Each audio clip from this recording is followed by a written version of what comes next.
Welcome to Chinko Cartoon TV.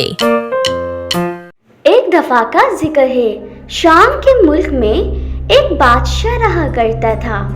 उसने अपने महल में खूबसूरत प्यारे प्यारे फूल रखे हुए थे। उसे रंग बिरंगे फूल बहुत पसंद थे। बादशाह में एक दिल और अच्छा था। एक रात जब वो सो रहा था तो उसे एक ख्वाब आया।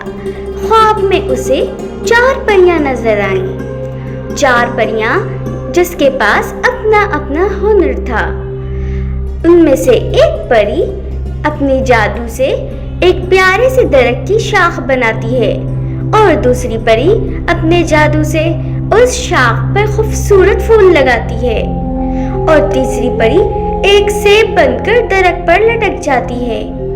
ये प्यारा सा दरख्त जिस पर चांदी के पत्ते और सुनहरे कलर की लकड़ी एक अफसाना बन जाता है। बादशाह की आंख खुल जाती है। वो इस ख्वाब से बहुत ही हैरान हो जाता है। बादशाह अपने सारे नौकरों को कहता है कि जाओ ख्वाब की ताबीर करने वालों को बुलाओ। बादशाह के पास बहुत सारे ख्वाब की ताबीर करने वाले आते हैं। बादशाह उनको अपना ख्वाब बताते हैं। वो उन्हें वो सब बताते हैं जो उन्होंने ख्वाब में देखा था। उनमें से एक ख्वाब की ताबीर करने वाले को उसका ख्वाब समझ आता है। बादशाह उसे अपना पूरा ख्वाब बताता है। ख्वाब की ताबीर करने वाला समझ जाता है। वो बादशाह को ख्वाब की ताबीर बताता है। कहता है, बादशाह, इस ख्वाब में उन 4 परियों का आना और उनमें से एक परी का सेब बनना इस चीज़ की निशानी है कि वो आपसे मदद ले रहे हैं। उन्हें एक बड़े राक्षस ने अपनी कैद में रखा हुआ है और वो वहाँ से निकलना चाहती है। बादशाह समझ जाता है। बादशाह अपने सारे सिपाहियों को कहता है कि जाओ उन परियों को आज़ाद करके आओ। जो भी उन परियों को आज़ाद करके आएगा वो उन्हें अपनी जायदाद में से आधा हिस्सा देगा। ये बात पूरे महल के लोगों में फैल जाती है। बातें बनना भी शुरू हो जाती हैं। एक वजीर जिस पर बादशाह बहुत भरोसा करता है, बादशाह उसे बताता है कि जाओ उन परियों को आज़ाद करके आओ। अगर तुम कामयाब हो गए उन परियों को आज़ाद करने में तो मैं तुम्हें अपनी जायदाद में से आधा हिस्सा दूंगा। वजीर उन परियों को आज़ाद करने के लिए निकल पड़ता है। वजीर एक सुनसान जंगल में आता है। वो जंगल बहुत खूबसूरत होता है। वजीर को वहाँ एक बूढ़ा आदमी मिलता है जो रो रहा होता है और वो जख्मी होता है। बूढ़ा आदमी वजीर को कहता है, मेरी मदद करो। वजीर उस बूढ़े आदमी की मरहम पट्टी करता है और उसे ठीक कर लेता है। बूढ़ा आदमी वजीर का शुक्रिया अदा करता है और उसे कहता है, मुझे पता है तुम उस राक्षस के पास जा रहे हो। मैं तुम्हारी मदद कर सकता हूँ, लेकिन थोड़ी सी। मैं तुम्हें जानवरों से बात करने का मंत्र बताता हूँ। इस मंत्र को पढ़ने पर तुम जानवरों से बातें कर सकते हो। वजीर वो मंत्र याद कर लेता है और फिर वो वहाँ से चला जाता है। वजीर उस जंगल से दोबारा गुजरते हुए समुंदर के करीब आता है।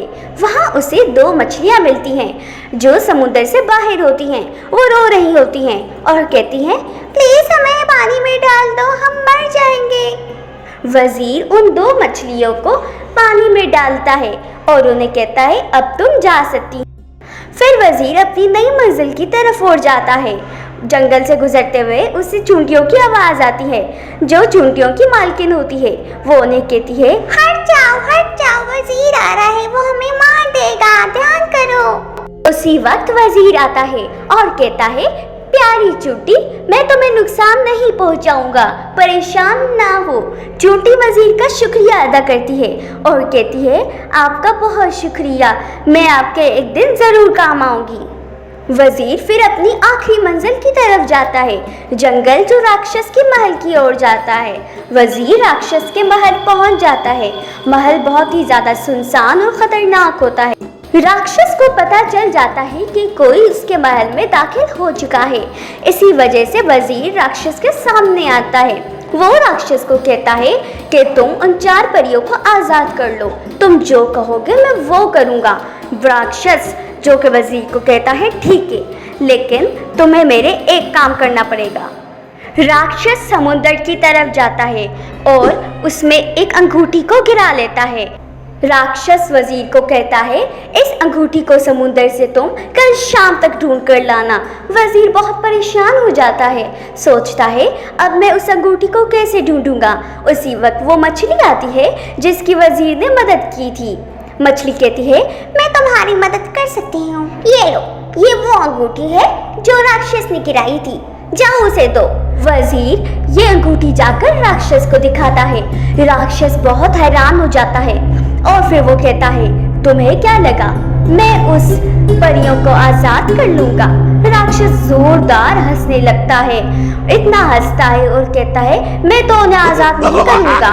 वजीर को बहुत गुस्सा आ जाता है और उसी गुस्से में वो राक्षस को मार देता है और राक्षस हमेशा हमेशा के लिए खत्म हो जाता है।